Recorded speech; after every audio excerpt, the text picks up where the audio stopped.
Welcome to Mindfulness, a place where we pause together, breathe, and remember what truly matters. Some days life feels like a treadmill set just a little too fast. You run to keep up with work, family, bills, social media, and even when you're done, your mind keeps going. I know that feeling well. I remember sitting at my desk one afternoon, surrounded by deadlines and coffee cups, realizing I hadn't taken a full, deep breath in days. My chest was tight, my shoulders aching, and my thoughts were like a storm I couldn't calm. That's when I remembered something Thich Nhat Hanh once wrote. Breathing in, I calm my body. Breathing out, I smile. It sounded so simple, almost too simple.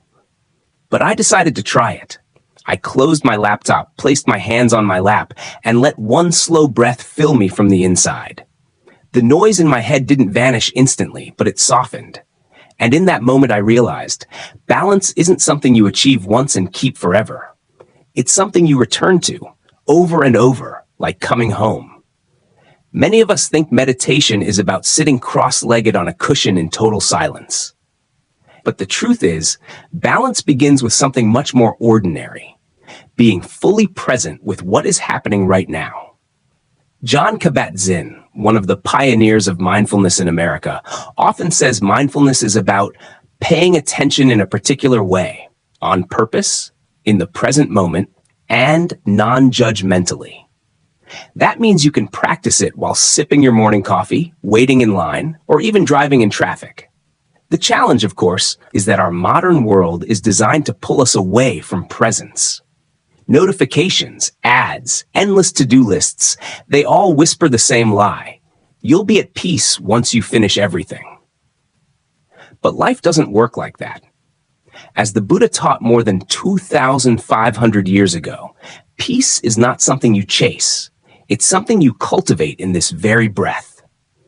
The first step in returning home to yourself is simply noticing when you've left. Notice when your mind has wandered into the past or raced into the future.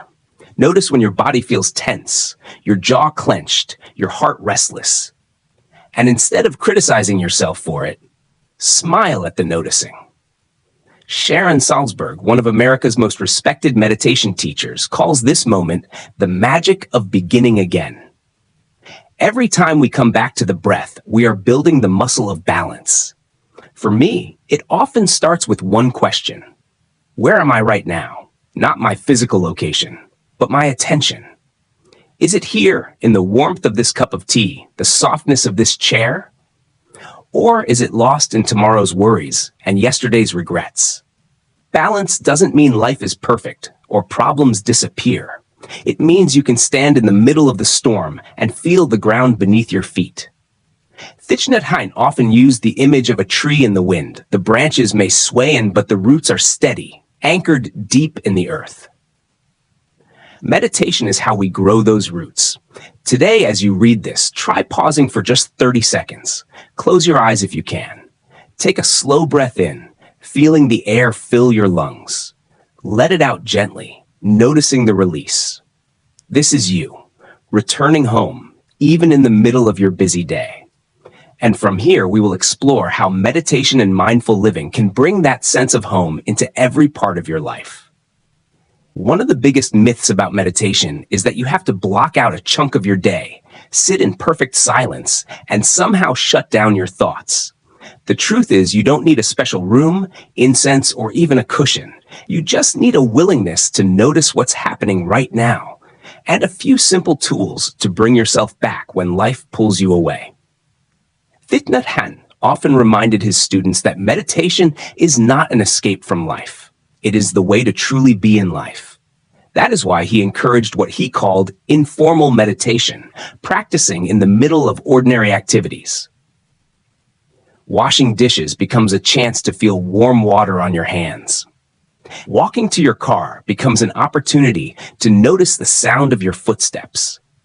Even waiting at a red light can be a moment to release your shoulders and breathe deeply. When I first began practicing, I thought balance meant staying calm all the time. But Jack Kornfield, one of America's most beloved Buddhist teachers, flipped that idea for me when he said, "Peace doesn't mean avoiding life's storms. It means finding the calm in the center of them. That is why small, repeatable habits matter more than grand, once-in-a-while efforts. I discovered that pausing for 3 slow, mindful breaths before opening an email, answering the phone, or stepping into a meeting could change my whole energy. Feeling the inhale expand my chest and the exhale soften my face only takes seconds, yet it creates space in my mind. I began to include mindful movement as well, inspired by Thich Nhat Hanh's walking meditation. Placing one foot gently in front of the other, fully aware of each step, became a way to bring my mind home to my body. On some days, I practiced it while walking the dog or pacing my living room. The more I moved with awareness, the more I felt grounded.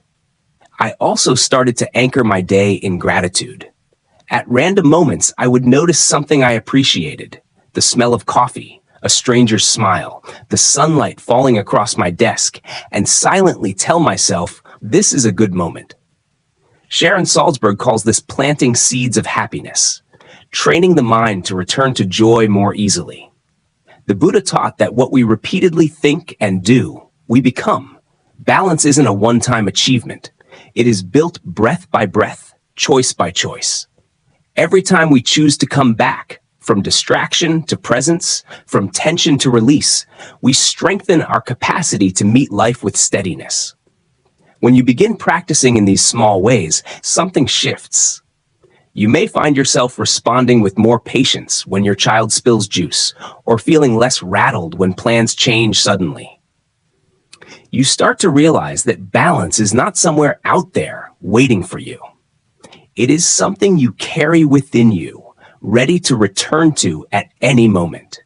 And the more you practice, the more that balance becomes your default, not because life has become easier, but because you have learned how to stand in it one breath at a time. After running on autopilot. There are seasons in life when you move so fast that you forget you are moving. You wake up, check your phone, get dressed, rush to work, answer messages, eat while staring at a screen, come home exhausted, scroll through social media, and collapse into bed. The next day, you do it all over again. Somewhere in the middle of it, you lose the quiet voice inside that tells you how you really feel. You stop noticing the small joys. You stop noticing yourself. I remember a period in my life when I was constantly on autopilot. People would ask, "How are you?" And I'd answer without thinking, "I'm fine." But inside, I wasn't sure if I even knew. One evening, while driving home, I realized I couldn't remember anything about the last 20 minutes on the road. My body had been steering the wheel, but my mind was somewhere else entirely, replaying old conversations, worrying about deadlines, imagining future problems that didn't even exist yet. It was then I knew something had to change. Thich Nhat Hanh often taught that when we lose ourselves in the past or future, we abandon our appointment with life. The only true meeting point is the present moment. Coming back to yourself after being lost is like returning to an old friend. A little awkward at first, but deeply comforting once you settle in. The process doesn't require grand gestures. It begins with the smallest act of turning inward. Sit down, even for just a minute, and feel the weight of your body in the chair. Let your breath come naturally and listen to it, as if you were listening to the ocean. Notice the rise and fall, the soft sound of air passing through your nose. This is not about emptying the mind. It is about returning home to it. Sharon Salzberg often speaks about the kindness of attention. It means looking at yourself the way you would look at someone you love. Not to judge, but to understand. If you've been disconnected from yourself, start by noticing the places in your body that feel tight or tired. Let your attention rest there gently, without trying to fix anything. Just being present is the first act of healing. Jon Kabat-Zinn, whose work brought mindfulness into hospitals and medical schools across America, reminds us that our minds are like wild horses. If you try to force them to stop running, they resist even more. But if you patiently walk alongside them, they will eventually slow down and walk with you. Reconnecting with yourself is like that. Not a demand, but an invitation. Some days, I reconnect through movement. I take a slow walk in the park and notice the crunch of gravel under my shoes, the way the sunlight shifts through the leaves. Other days, it is through stillness, sitting in my kitchen with a cup of tea, feeling the steam rise into my face. And there are days when I reconnect by listening, truly listening, to another person without planning my reply, letting their words land fully before I speak. The Buddha taught that we can search the whole world over and still find no one more deserving of our love and care than ourselves. That teaching becomes more urgent in a world that rewards speed and productivity over presence and rest. If you do not stop to check in with yourself, life will keep sweeping you forward, and you will wake up years later wondering where you have been. Coming back from autopilot is not about slowing down everything in your life. It is about slowing down enough inside to actually experience what is happening. When you eat, you taste the food. When you talk, you hear the other person. When you walk, you feel the ground. And slowly, without effort, life begins to feel fuller. Not because you've added more, but because you are finally here to live it. I used to think self-connection was a luxury I didn't have time for. Now I understand it is the very foundation of balance. Without it, no amount of success, achievement, or busyness feels satisfying. With it, even the simplest moment, a quiet breath, a shared smile, a bird singing outside your window becomes enough. And so each day I come back. Sometimes I drift away again within minutes, but the moment I notice, I return. As Thich Nhat Hanh said, the present moment is filled with joy and happiness. If you are attentive, you will see it. Reconnecting with yourself is not something you do once. It is a lifelong practice of remembering who you are, where you are, and that you are already home. There is a quiet truth I have learned from both my own experience and from the teachings of the great meditation masters. Balance is not something you wait for the world to give you. If you wait for perfect circumstances before you can feel steady, you will be waiting your whole life. Life will always bring storms, the unexpected phone call, the sudden loss, the arguments you didn't see coming, the deadlines that arrive too soon. Balance is not the absence of these storms. It is the ability to stand inside them without losing yourself. I once heard Thich Nhat Hanh share a story about a boat caught in rough seas. The people on the boat were terrified, but one person remained calm, breathing slowly, keeping his eyes steady. Because of that one person, the others began to calm down too. The lesson was simple, but powerful. When you are at peace, you help create peace for others, even in chaos. I have carried that story with me through countless challenges, reminding myself that I can be the steady point in the storm, not just for myself, but for those around me. Sharon Salzberg often says that balance is a kind of inner hospitality. It is about welcoming whatever comes without slamming the door in its face. That means when fear shows up, you notice it without being consumed by it. When anger arrives, you recognize it as part of your human experience rather than an enemy you must destroy. And when joy appears, you receive it fully, knowing it may not stay forever. I remember a winter when everything in my life seemed to be falling apart at once. Work was overwhelming, a close friend had moved away, and my own health was not at its best. My first instinct was to push through, to work harder, to keep moving so I wouldn't have to feel the heaviness. But the more I ran from it, the more it followed me. It was only when I stopped, truly stopped, that I realized the storm wasn't the problem. My resistance to it was. Jon Kabat-Zinn once taught that you can't stop the waves, but you can learn to surf. That is what meditation became for me in that difficult season. I began each morning sitting quietly, hands on my knees, feeling my breath as it rose and fell. Sometimes tears came, sometimes anger came, sometimes nothing came except a deep exhaustion. But I stayed, and slowly, The practice stopped being about fixing my life and started being about holding my life, just as it was, with both hands. The Buddha spoke of equanimity, the steady heart that remains undisturbed by praise or blame, gain or loss, joy or sorrow. This is not indifference. It is the deep understanding that all things change, that nothing stays forever. In learning this, I began to see that my balance did not depend on my life being free from pain. It depended on my willingness to meet pain without collapsing under it, to meet joy without clinging to it, to meet change without fighting it. Even now, I find myself returning to the image of a tree in the wind. The branches may bend, leaves may fall, but the roots remain deep and firm in the earth. Meditation is what grows those roots.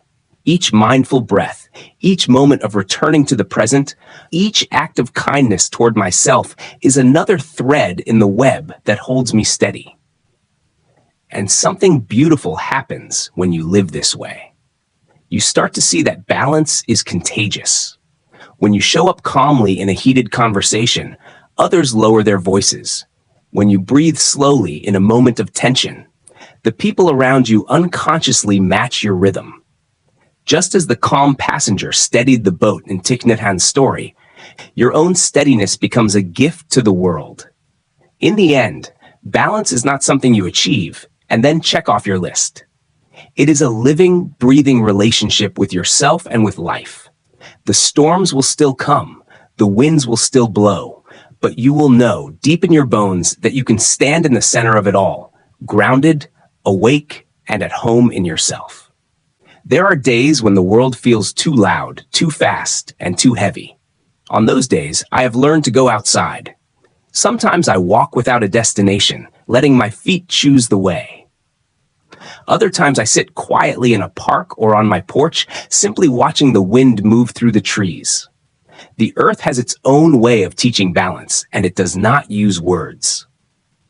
Thich Nhat Hanh often invited his students to practice forest meditation, where the trees themselves become your teachers. A tree never rushes, yet it always grows. It bends when the wind demands it, but it does not surrender its roots. When I sit among trees, I am reminded that balance is not about stillness without movement. It is about moving in harmony with what is happening, the way branches sway without breaking. The Buddha once compared the mind to a lake. When the surface is disturbed by wind, the water becomes cloudy, and we cannot see the reflection of the moon. But when the wind calms, the water becomes clear again. I have experienced this truth on quiet mornings, sitting by a river or lake, watching the ripples fade. At first, my thoughts crash into each other, like waves in a storm. Then, with each breath, the water inside me begins to still. The clarity does not come all at once. It comes in moments, a small gap between thoughts, a gentle softening in my chest, a sense that for this breath, nothing is missing. Sharon Salzberg often says that the heart, like a muscle, grows stronger when we return to it again and again. I think of this when I watch the tide pull away from the shore and return endlessly without complaint. The ocean doesn't judge itself for leaving or coming back. It simply follows its nature. In the same way, every time I drift away in thought and then notice and return, I am strengthening my ability to be here. Once, while walking on a trail after a heavy rain, I noticed a small wildflower growing out of a crack in a rock. The sight stopped me in my tracks. Here was something delicate and beautiful, thriving in a place that seemed impossible. I thought about how balance often shows up in the same way, quietly, unexpectedly, in the middle of difficulty. We imagine we must create perfect conditions for peace to grow, but sometimes peace blooms right in the middle of the mess, if only we stop long enough to see it. Jon Kabat-Zinn teaches that mindfulness is falling awake to the moments of your life. Nature is an endless invitation to do this. The feel of sunlight on your skin, the sound of rain against the roof, the scent of fresh earth after a storm, all of these are doorways back into balance. You do not have to seek them in faraway places. They are here, right now, waiting for you to notice. In learning from nature, I have found that balance is not something to force. It is something to allow. You do not tell the river how fast to flow or the leaves when to fall. You witness their rhythm, and in doing so, you begin to feel your own. The more I let myself rest in that rhythm, the more I understand what Thich Nhat Hanh meant when he said, "Smile, breathe, and go slowly." Balance is already here, but it moves at the pace of the earth, not the speed of the modern world. When I return from these moments in nature, I carry a little of that quiet with me. The noise of life is still there. The phone calls, the emails, the errands. But something inside me has shifted. I am less reactive, less hurried, more rooted. And perhaps that is the greatest lesson nature offers. That balance is not about escaping the world, but about learning to move through it as gently and steadily as the wind moves through the trees. If you'd like, Part 6, Relationships as a Mirror for Balance. Balance is not something we hold in isolation. It lives in the space between us and the people we love, the strangers we meet, even those we struggle with. The way we relate to others often reveals the truth about our inner steadiness. When I am hurried, distracted, or overwhelmed, it shows in my words and in the way I listen or fail to listen. When I am grounded, people feel it without me needing to say a word. Thich Nhat Hanh often spoke of interbeing, the understanding that we are not separate from each other. The air I breathe has passed through trees, through oceans, through the breath of countless beings before me. My peace is connected to yours. My suffering touches you, and yours touches me. When we truly see this, we begin to understand that our balance is not just for ourselves. It ripples outward into every interaction we have. I think back to a conversation I had during a particularly stressful week. I was carrying my own frustration into a meeting with a colleague. My voice was sharp, my mind closed. Halfway through, I noticed their shoulders tense, their eyes drop to the floor. In that moment, I realized I wasn't just experiencing my own imbalance, I was passing it on. I paused, took a slow breath, and softened my tone. The shift was small but powerful. By choosing to steady myself, I allowed the space between us to become calmer too. Sharon Salzberg teaches that loving kindness is not about forcing a feeling of affection, but about inclining the heart toward connection. Even when we disagree, even when we feel hurt, we can choose to respond with a steadiness that comes from remembering our shared humanity. This does not mean we ignore boundaries or accept harm. It means we meet others with the same patience and care we wish to receive ourselves. Jon Kabat-Zinn often says that mindfulness is about being fully present in the moment as it is, without trying to make it into what it's not. This is especially true in relationships.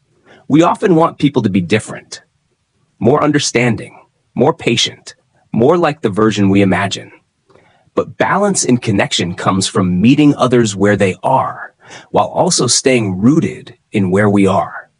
It is not about losing ourselves to please others, nor hardening ourselves to avoid being hurt. It is about holding our ground gently. The Buddha taught that wise speech is speech that is truthful, beneficial, and spoken with a mind of goodwill. I have found that this is easier when I am balanced inside. When my mind is stormy, my words become weapons. When my mind is steady, my words become bridges.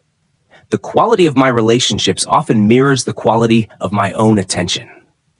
In times of conflict, Thich Nhat Hanh encouraged his students to listen deeply. Deep listening is not waiting for your turn to speak. It is listening without the armor of judgment. It is hearing not just the words, but the suffering, the fear, the longing beneath them. When I have been able to do this, really do this, even tense conversations have shifted into moments of understanding. Balance in relationships is not about perfection. We will still say things we regret, lose patience, misread someone's intentions. But the practice is in returning. Just as we return to the breath when the mind wanders, we return to presence when our connections falter. We apologize, we soften, we begin again. And in this way, Relationships become both the test and the training ground for our inner steadiness. The more we practice balance with ourselves, the more we can bring it into our connections. The more we nurture balance in our relationships, the more it grows within us. It is a circle that keeps feeding itself, one mindful moment at a time. If you want, part 7, returning home, again and again. There is a moment at the end of the day, just before the world falls quiet, when I sometimes pause and ask myself a simple question. Have I truly been here for my own life today? Some days the answer is yes. I can remember the warmth of sunlight on my face, the sound of a friend's laughter, the taste of tea on my tongue. Other days, the truth is that I've been elsewhere, lost in thought, tangled in worries, swept away by the noise. Thich Nhat Hanh often reminded us that we can always begin again. It does not matter how many times we have drifted away. What matters is the moment we notice and return. This is the heart of balance, the willingness to come back again and again to the present moment, to ourselves, to the life that is happening right now. I have learned that balance is not a fixed state we arrive at and then keep forever. It is a living practice. Some days it feels effortless, like floating on calm water. Other days it is harder, like walking into the wind.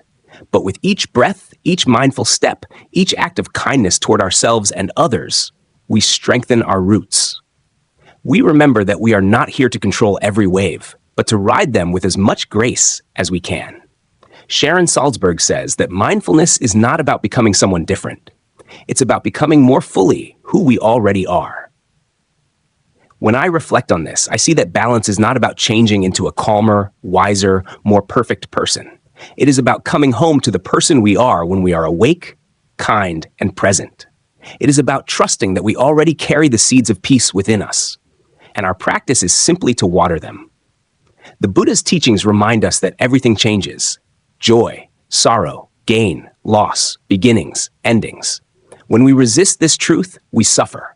When we accept it, we can meet life with an open heart, knowing that whatever is here will also pass, and whatever comes next will be met with the same presence.